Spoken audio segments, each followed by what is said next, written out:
People think about fitness as you need to do this and this and this, and then you'll be good.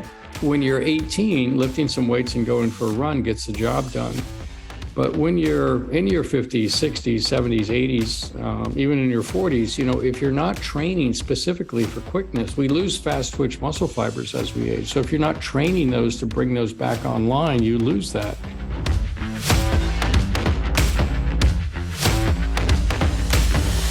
Hi, everybody. Welcome to the Dr. Joy Kong podcast. Today, I'm really excited to have a very special guest, Dr. Jeffrey Gladden.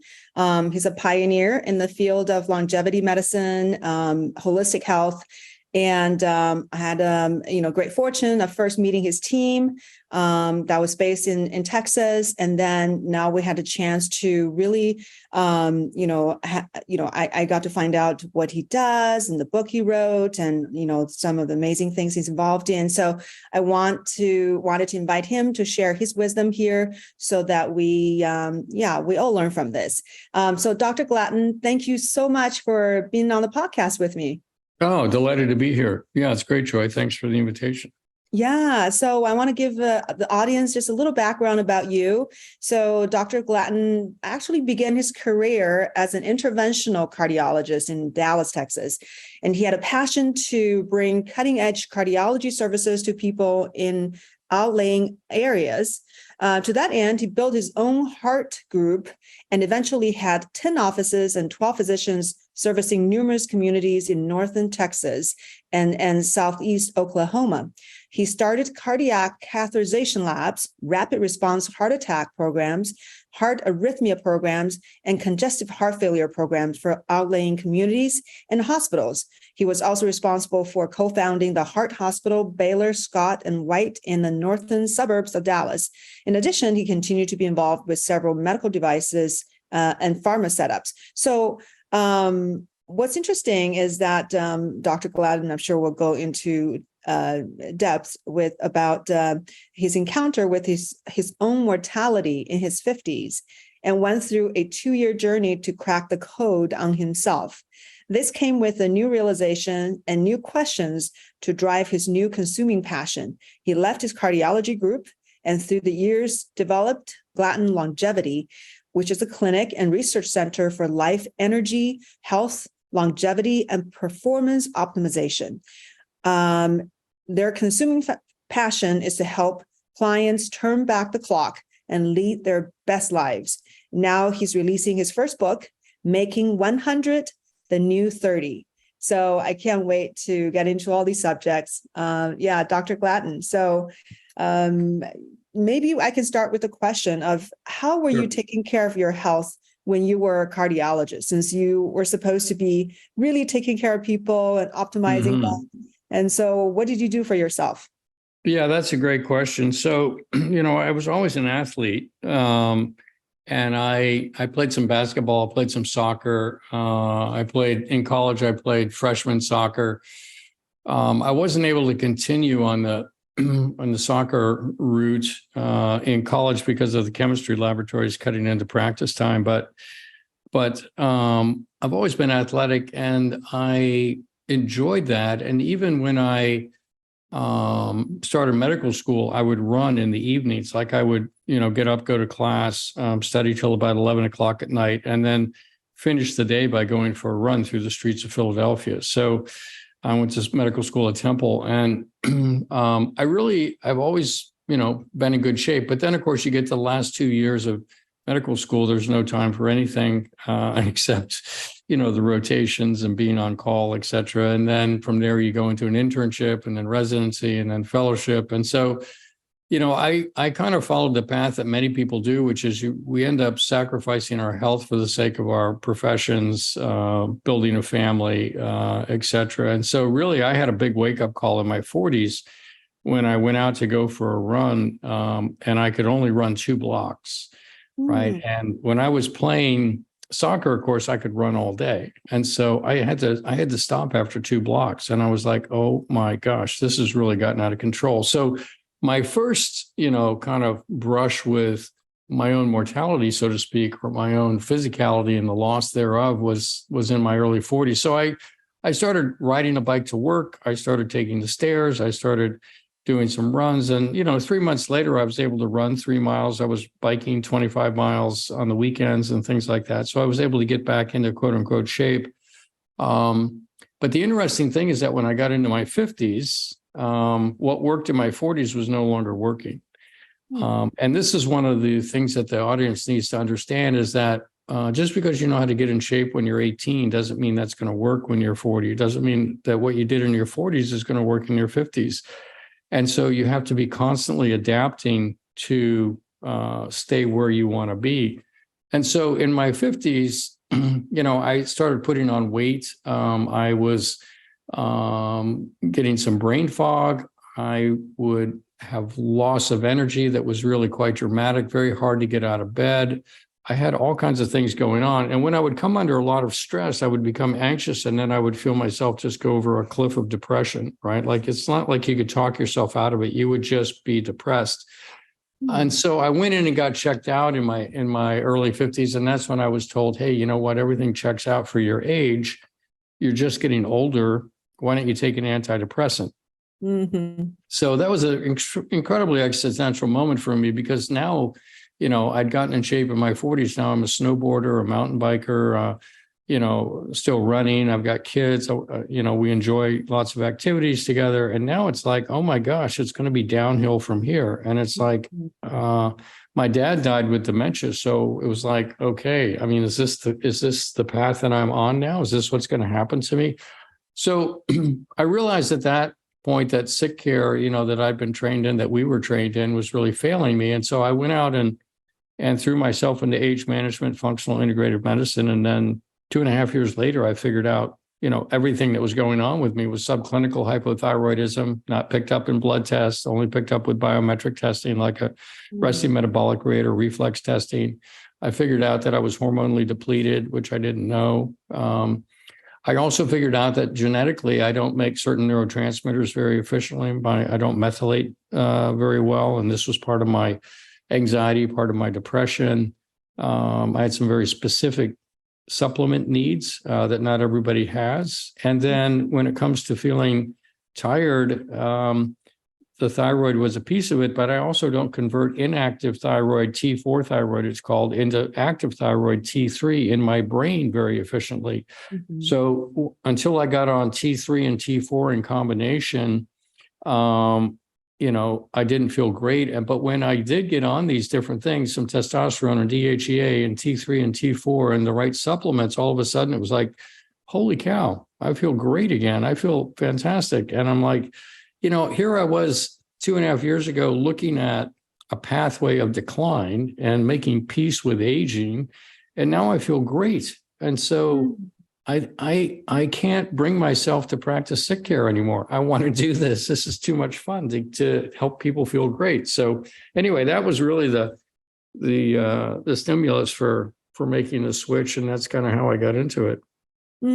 Wow. That's fascinating. Yeah, I don't think many people talk about how what may work in your 30s and 40s may not work for your 50s. Yeah, exactly. People think about fitness as a set right. route, that you need to do this and this and this, and then you'll be good. Yeah, but it's nothing. It's anything but that, quite honestly. So, what does it mean to be fit? Right. What does it actually mean to be fit? Well, our definition of it is you're fast, agile, strong, quick, balanced, right, with great cardiovascular endurance and great recovery. And when you're 18, lifting some weights and going for a run gets the job done.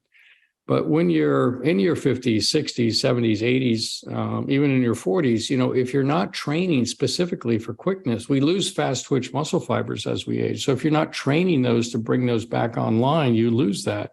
Mm-hmm. Balance gets deteriorated.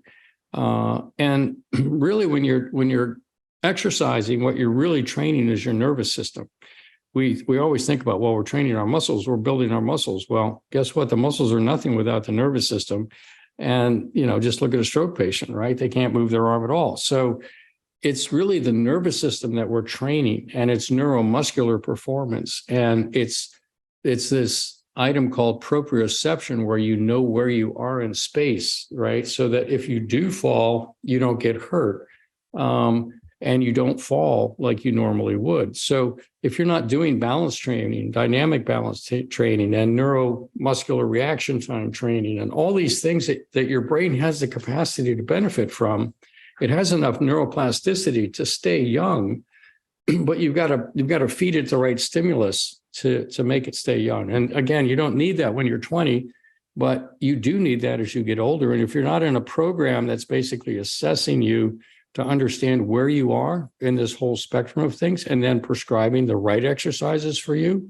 If all you're doing is I'm getting on the elliptical and I'm lifting some weights and I do yoga, it's just not going to get the job done. It's so much better than sitting on the couch. It's lovely. It's wonderful, but it doesn't make you young, right? And so our whole goal is to live young for a lifetime. That's why 100 is the new 30. Mm-hmm. And so we want to live young for a lifetime. So I wake up 27 every day, just so you know. That's fantastic. So, so you wrote the book, Making 100 the New 30. What makes you feel that we are there, that we can actually do that? Yeah, well, I think we are there. So the full title of the book is 100 is the New 30, How Playing the Symphony of Longevity Will Enable Us to Live Young for a Lifetime. And the biggest problem that people have when it comes to longevity is that it's kind of an abstract term to begin with.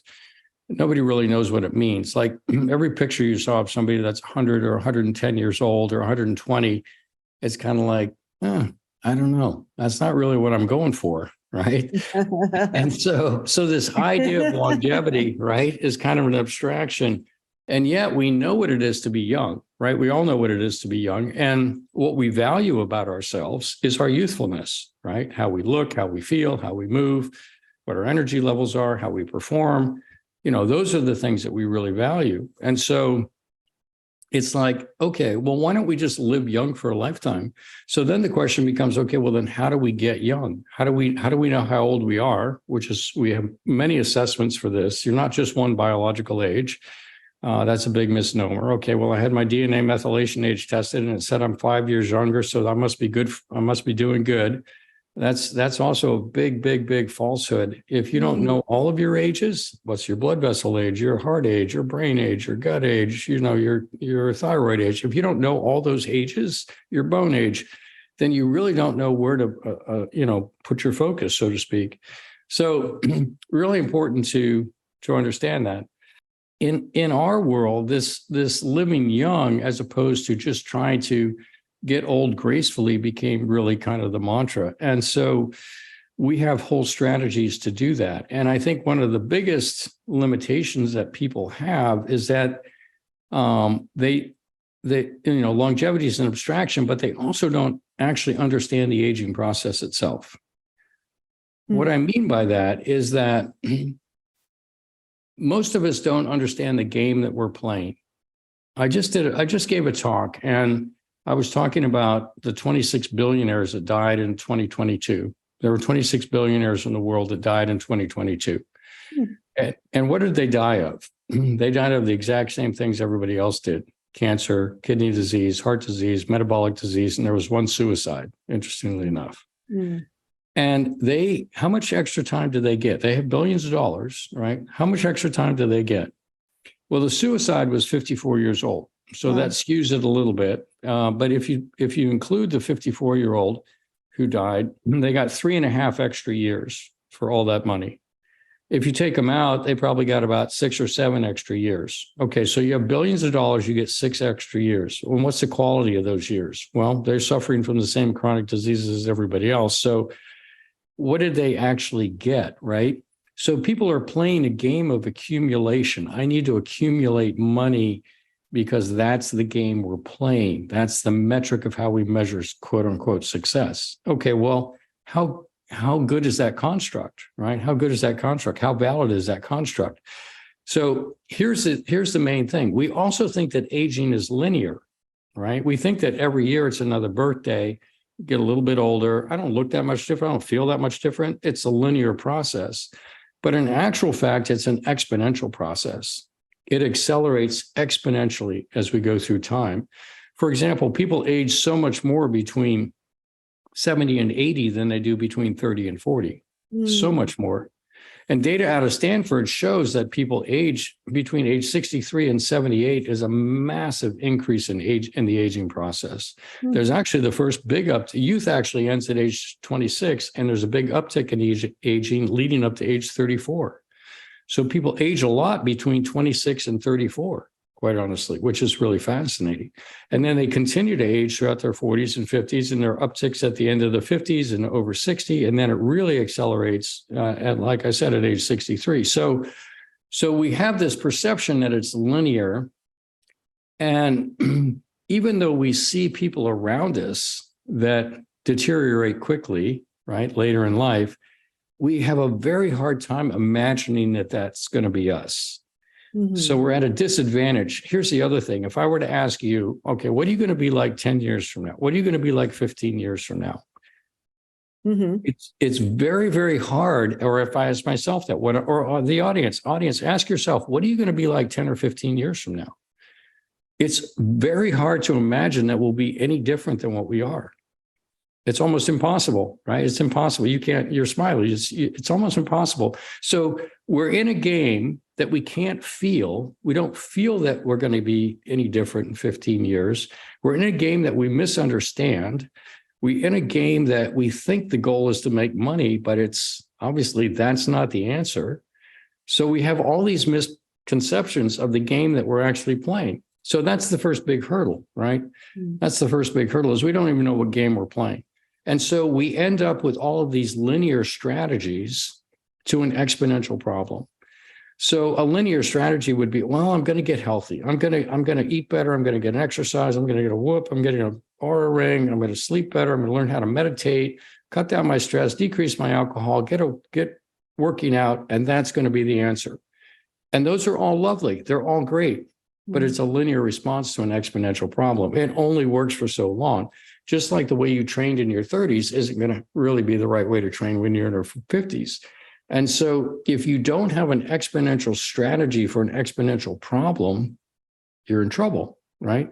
So what we do at Gladden Longevity is to deconstruct the problem, deconstruct the exponential problem in massively deep ways, quite honestly, and then construct an exponential program for the individual to counterbalance where they are so they can get young, stay young, and live young for a lifetime. So that's the idea. Wow, this is so interesting about the varying rates of aging as we age. That's a fascinating subject. So how did you find out about these different rates of aging? Well, you're just reading, it's in the literature. First off, it's all around us, but as you start to look at it and you start to understand what are the hallmarks of aging, right, which are sort of two sides. One is that there are phenotypic expressions. A phenotype is kind of a physical expression of something, right? So genetically speaking, phenotypically, I don't have any hair, right? So that was genetically passed down to me.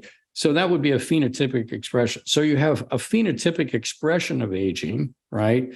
And the hallmarks are phenotypic expressions of aging, but they're also the drivers. They're also related to the actual biological drivers of aging that are driving the aging process. And what happens is those processes, right now we're up to about 16 of them, those different processes link together in ways where they start to amplify each other.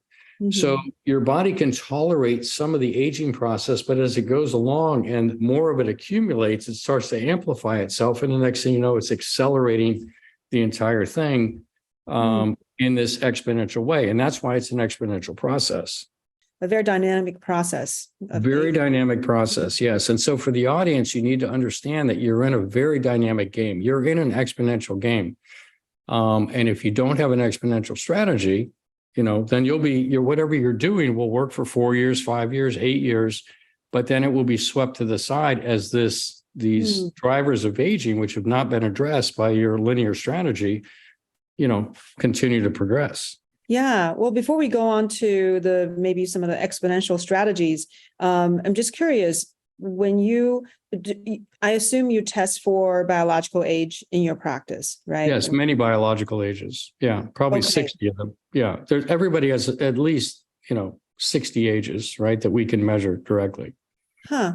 So, I mean, one of the, you can correct me if you don't think that's true, but a lot of people believe in the test true age because as tests for so many methylation markers and have great algorithm. What are Yeah. your thoughts on that particular test? It's one biological age. So it's one biological age. And so when you do true age and you get your DNA methylation age, that's great. Okay, fine. But let's look at your brain. Let's see what your brain looks like. Let's do imaging of your brain, do EEGs of your brain, do cognitive assessments of your brain. How young is your brain, right? Or how old is your brain? It can be divergent significantly from your DNA methylation score, right? How old are your kidneys? How old is your heart? What's your cardiovascular system? What do your blood vessels look like? You can have a great DNA methylation age and still have arteries that are going to be a problem. And then the other thing is cancer risk, right? So you can have a good DNA methylation age and still be harboring cancer. So if you're not looking at all the different ages, all the different components, if you're just relying on one test, it's like running a business and saying, okay, well, we're going to look at one metric to analyze how well the business is doing. We're just going to look at cash in the bank. And if we just have cash in the bank, then the business must be doing well. When everybody that is involved with the business knows that's one metric, but you've got to know a lot of stuff, right? You've got to know, what's the accounts receivable, what's the inflow, what's the cash flow, what's the, what's going out, what's the payroll, what's the marketing cost, what's the revenue every month, what's the bad debt. If you don't know all that, you can't really optimize your business. And if you don't know all the mosaic of ages, you can't really optimize your health. You just can't. Wow, that's a great analogy. So how many ages do you test in your? About 60. Wow, that's incredible. So I assume you handpick different age to test for different patients. It depends on the questions that people are asking, right? So we have different programs depending on what questions you're asking. So if somebody's asking, well, how old am I, right? Then we can work with them for about 3 months. We'll do quite extensive testing for them to give them a sense of where are you with regards to all these mosaic of ages? Where am I? I think I'm doing pretty good, but I really want to know. This is important to me. I've got a lot to live for. I've got lots of plans, and I need to know where I'm at. Okay, good. We can do that. Here's where you're at. Here's where your assets lie. Here's where your liabilities lie. And here's your path forward if you want to start to address this, right? So that's one program. Another program is I want to live young, right? So that's a 6-month program. We do all that testing, but then we start coaching you, providing you with different things that you need to take or do and coach you in different exercises and things like that. But now we're actually starting to help you, turn back the clock and make a real difference in the areas that need to be addressed. And then we can reassess at 6 months. And then other people, our biggest program is Live Young for a Lifetime, which is an annual program. People sign up for a year and they do it year after year or can do it year after year.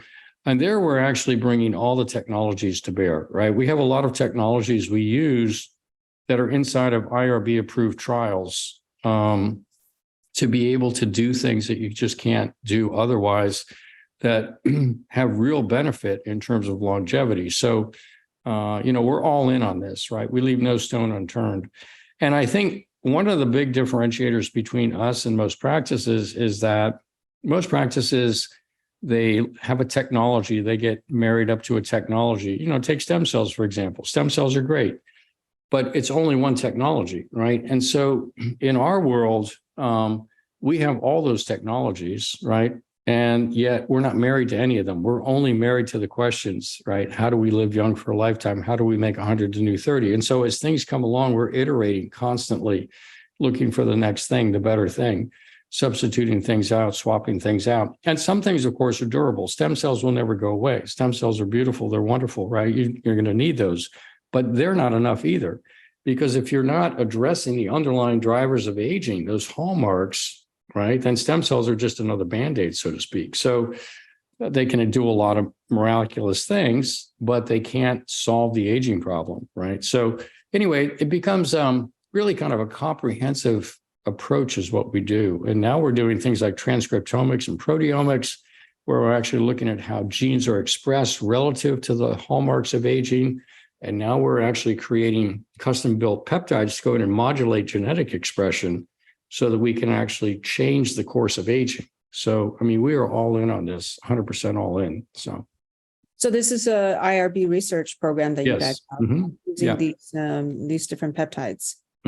Yeah. And amongst other things, like young plasma, plasmapheresis, rapamycin, certain stem cell products, protocols, things like that. So many things are in there. Yeah. Well, stem cells can definitely do something for aging for sure. As the animal studies are showing that regular IV stem cells are extending the animal's lifespan by about 30% and extending their health span. So they do look younger. But of course, it's 30%. So it's not like 100%, right? So that's right. That's in animals, not humans. So animals always get a bigger percent boost, right? A mouse, a 30% in a mouse is, 5% in a human. So, I mean, 90% in a worm is 30% in a mouse, which is then, 5% in a human. So we have to take all these things with a grain of salt. Yeah. Okay. So lots of different ages of different organs that you're able to give your patient a real nice overall picture of where they're aging. That's right. Not only can we give them the ages of where they're aging, but using this new protocol that we have, this new life raft index that we have that's looking at DNA expression, we can actually tell them where they're aging, right? So people age from different, around those hallmarks, people age through different patterns. And so we can actually outline what's the primary driver of the aging for this individual, right? What's the undercurrent? What's creating that river of aging? So we can go straight at that now. And that's super exciting to be able to go to that level. So I don't know of anybody else that's doing that, quite honestly. Yeah. Can you give an example? What do you mean by where they're aging? Yeah. So for example, if you're looking at the hallmarks, you may see that I'll throw out some terms and define them. So one of the big drivers of aging has to do with proteins, right? How proteins are made, how they're transcribed, how they're folded, how they're disposed of. And there's a term called autophagy, that's called proteostasis. And there's a term called autophagy, which is basically where cellular components may not be in the best shape, let's say, and they're basically recycled. They're basically broken down and recycled. Autophagy and increasing autophagy is a big driver of staying youthful. So there are a number of things that you can do to improve autophagy.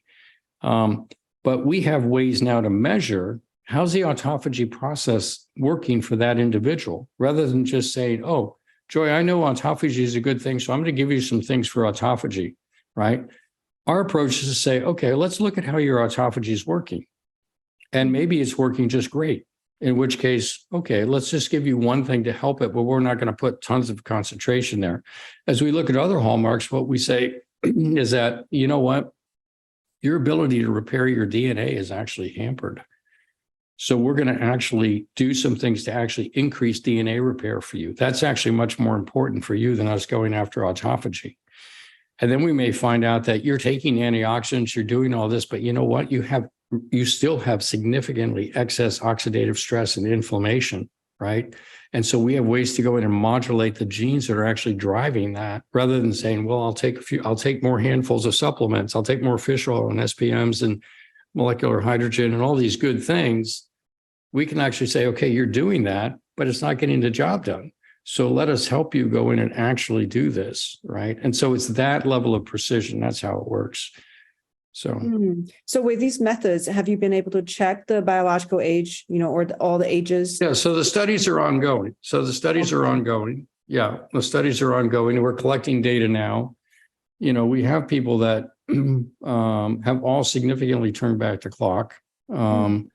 And, not only functionally, but just in terms of brain or, other metrics that we use, right? So that's been super exciting for all of us. So wonderful. Yeah. And going back to what you said about exponential strategies for exponential aging. Right. Yeah. So can you maybe give a little bit more detail about these strategies? Yeah. So the first thing is that I've created an exponential construct to kind of understand this and go about it. So the construct is that there are four circles that need to be addressed. The first one is called life energy. Hmm. The second one is longevity itself. The third one is health. And the fourth one is performance. Hmm. So if you want to live young for a lifetime, you need to be addressing all four of those circles, right? And so many practices are addressing, well, we're going to work on your health. We're going to work on your quote unquote longevity. We work on all four circles, right? And the reason for that is that the life energy circle includes things like mindset, right?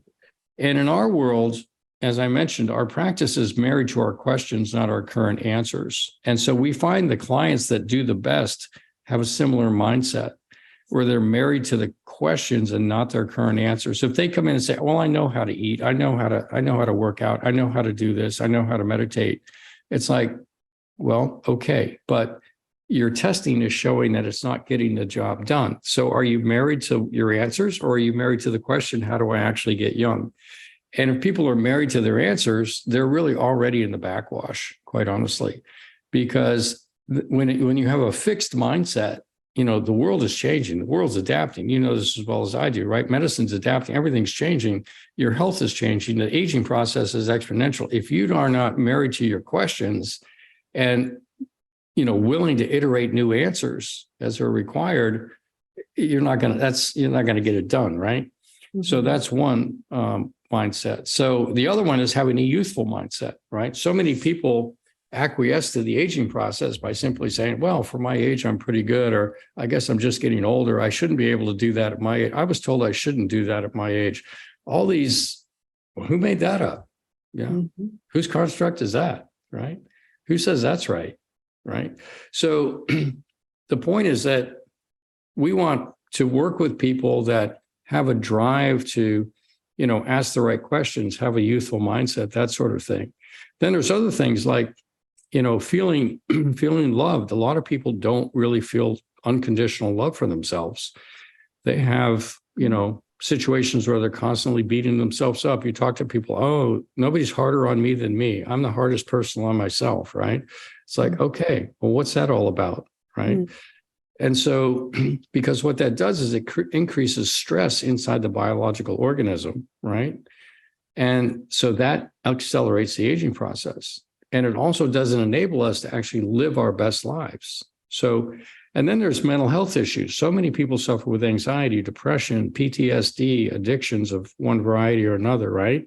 Mm-hmm. And so how do we actually solve those problems? So the way I have kind of understood psychology is that really all psychology is related to trauma. And we've all experienced trauma in our life. We've all experienced some traumas in our life, no doubt. And then our reflex is to live in reaction to those traumas.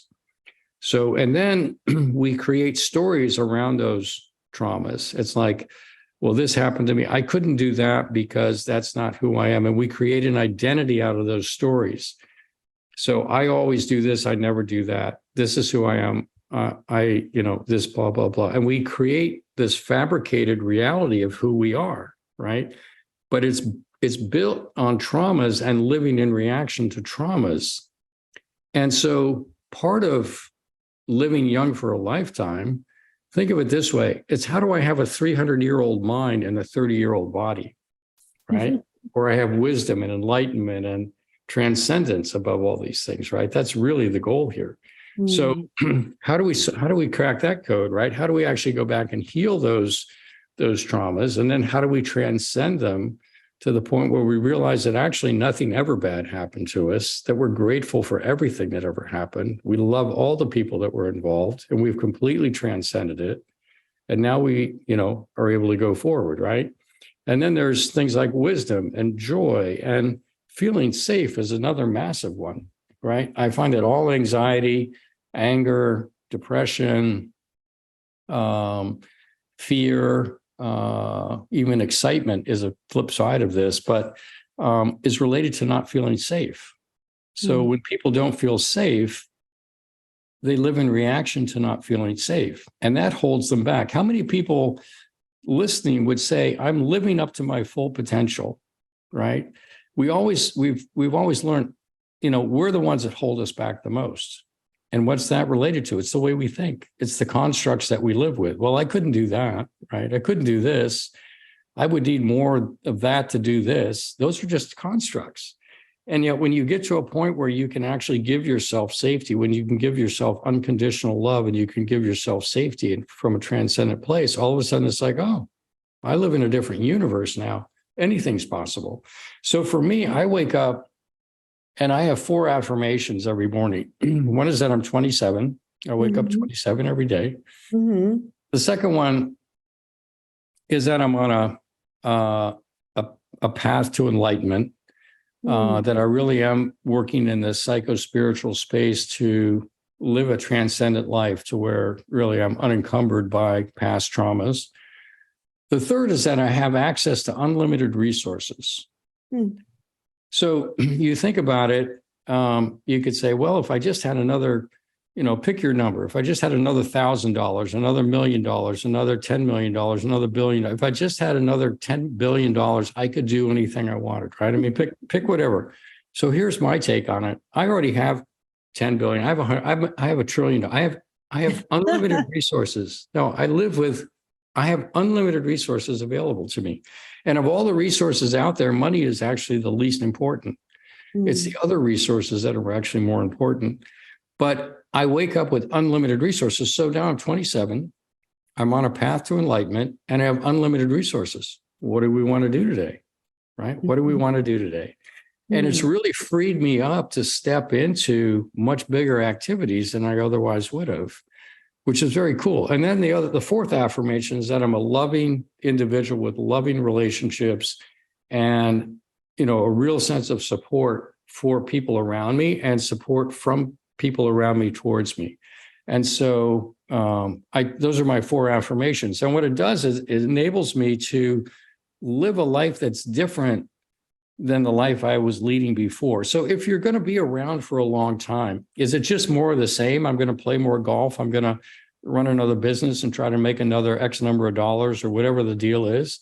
Or is it, no, I actually want to grow as a human being into my ultimate expression of myself and take my health with me and allow this to inform my health and actually live a life of impact where I can impact the planet and the people around me in ways that I never dreamt that it was possible. And so that's a big part of what we do too, is helping people on that path. So that's the life energy circle. Then How long have you had these 4 affirmations, been affirming them? Since Tuesday. No, I'm just teasing. No, I've been working on this for a long, long time, right? I've been involved with, I remember walking down the street when I was 3 years old, actually debating the existence of God and deciding that one day I wanted to become wise. And so really I've had a lifelong involvement with what I would call the psycho-spiritual space, right? So yeah, these affirmations actually sometime this last spring, actually, a couple of them dropped in, particularly this one about having unlimited resources. What difference has it made for your life after repeating these to yourself? Yeah, so the difference is that I, number one, feel like I live in a fabric of loving support, right? The universe is here, we're here, there's support coming in. I'm supporting other people. That's the energetic that I bring. This collaborative, it's supportive. I don't have any scarcity in my life. I have unlimited resources. There's no scarcity. So I don't work out of fear. I don't work out of, anything like what's in it for me. I don't do that. I work for win-win-win-win-win situations. And it's also because I have unlimited resources, like, oh, okay, well, let's build an international company. All right, sure, let's do that. We have unlimited resources. Let's do it. So that's what we're doing. So it's just changed my whole perspective on what's possible and what we're doing. Wonderful, beautiful. Yeah. So that covers the life energy. That's one right. of the crucial components to. That's right. Yeah. Crucial. Yeah. And then, then there's the longevity circle itself, which consists of all the different hallmarks that I'm not going to go through every hallmark, but all the hallmarks of aging, telomere lengths and mitochondrial function, proteostasis and autophagy, and oncogenic potential is in there for us. And then looking at DNA methylation ages and rates of aging and things like that, right? So on and on. And so those in a typical longevity practice are never actually addressed. They may measure telomere lengths, they may get an epigenetic age, but they're not actually looking under the hood to see, well, where are you with all these other drivers of aging, right? Where do they actually stand? And so that's what we're doing now, is opening up the hood on that and then being able to modulate that with a combination of the custom peptides and other supplements or medications we think would be helpful. So that's the longevity circle. Then the health circle is everything you can imagine. Let's look at your brain, your heart, your gut, your muscles, your bones, your dent. And we have, all the functional medicine approaches to that. Accelerated healing, use of peptides, use of stem cells, lots of things like that, use of ozone, EBU, lots of technologies, right? We have TRT, pulse shockwave therapy, ozone saunas. We have something called brain frequency, where we can rebuild people's brains. The stuff we can do is just crazy interesting, right, in the health space. And then there's performance, which has to do with, fast, agile, strong, quick, balanced, with great cardiovascular endurance and good recovery. And so we test around that. We test neuromuscular reaction times and flexibility, and we teach people how to get into a flow state, right? Because flow states are one of the highest levels of function that any of us have. It's a gamma state on the EEG. There's delta, theta, alpha, beta 1, beta 2, beta 3, and gamma are the different frequencies of brain activity, delta being for sleep. Gamma is the highest level. Gamma is what happens in people that are really, really expert meditators, or people that are in flow states are in gamma. So typical meditation would be alpha. So we teach people how to get to those states. And we have different devices and we have different tools that enable them to do that and experience it. So it's really, asking this question, how good can you be? Really, how good can you be? How good can your life be? How good of an expression of you can you be? And how do you, what I call, reclaim your birthright to live your unencumbered, to be your unencumbered self and live your best life, right? You're unencumbered by past traumas. You're unencumbered by limitations that are all artificial anyway. How do you become unencumbered by that and live your best life? So that's what we're all about. Wow, fascinating. So I see you have an approach to longevity that's much more nuanced and detailed than what I've seen so far. Because what I've seen, I think are a little bit more piecemeal. People are focusing on different markers and different supplements and that's right, different lifestyle approaches. Right. But this is a very systematic approach. That's right. And we have all those lifestyle. We have all that. They're all important. None of that's not important. We're not poo-pooing anything. They're all important. They're just inadequate, right, on their own. Yeah, this is amazing. Yeah. So you're the center is based in Dallas, right? Yeah. But you're building a global structure. We're building a global company. That's correct. Yeah. So we're in the process of doing lots of internal work right now, getting ready for that expansion. So that's the idea. That's very exciting. Yeah. Especially since you have unlimited resources. Exactly. Right. So, yeah. And, people can find us at gladdenlongevity.com. If you're interested to find out about engaging with us, you can go to the website and reach out, and we'll reach back out and talk to you about different programs we have and things like that. We have some custom supplements that we've developed that we think are incredibly useful. You can see that at the Gladden Longevity shop. You can find that off the Gladden Longevity website as well. And then we have a podcast also, the Gladden Longevity podcast, also referred to as Age Hackers. And so people can, I think we have over 200 episodes there recorded on all kinds of interesting topics. So people will find that interesting as well. Yeah, that's wonderful. Are you the person hosting the podcast? Yes. Yeah. I host a podcast. I have a co-host. I did a podcast earlier today with a gentleman. My co-host was out, I think, up in the mountains hiking or something. So it was just me this time. But yeah, it was a fascinating conversation. We go deep. I mean, we go deep on everything, right? And so a lot of it can get sciencey and techie, but we always break it down so the audience can understand it. And then some of it is talking about, some of the things we talk around the life energy circle and how to strategies to optimize that, and et cetera, et cetera. Yeah, amazing. Yeah, thank you so much for the work you do. I think this is a very fascinating discussion, and I'm excited to read your book. 100 is the new 30. It's the new 30. Okay. Yeah. How playing the symphony of longevity will enable us to live young for a lifetime. And I should probably comment on the word symphony that's in the title. And the reason I use symphony is because, particularly with regards to the longevity circle, it's not about doing the same thing all the time. There's actually a timing, a sequence, a frequency, and intensity and duration with which different, I call them levers, get pulled to work on these different hallmarks, right? It's not just, well, here's the thing, we'll just do it every day. It doesn't work that way. The body likes to cycle in and out of different states. And so learning to play that symphony is very, very important. And that's built into our IRB approved trial, LifeRaft trial, is that symphonic approach. So that's why symphony shows up there. Yeah. Beautiful. Yeah. Thank you, Dr. Gladden. And I hope this has been really, really helpful for a lot of people, and really turning lots of light bulbs. And I hope more people utilize just the vast resources that you have brought together. No, I appreciate that. Yeah. And, you're coming to do a training with us actually later in September. So we're very impressed with the technology that you've developed around your stem cells and everything. So we love that. And, it's another nice piece. So thank you for that. Yeah. Well, thank you for inviting me. I very much appreciate that. It's, an honor to come and work with your staff. Yeah, it'll be great. Okay. Well, thank you again. And thank you everybody for listening.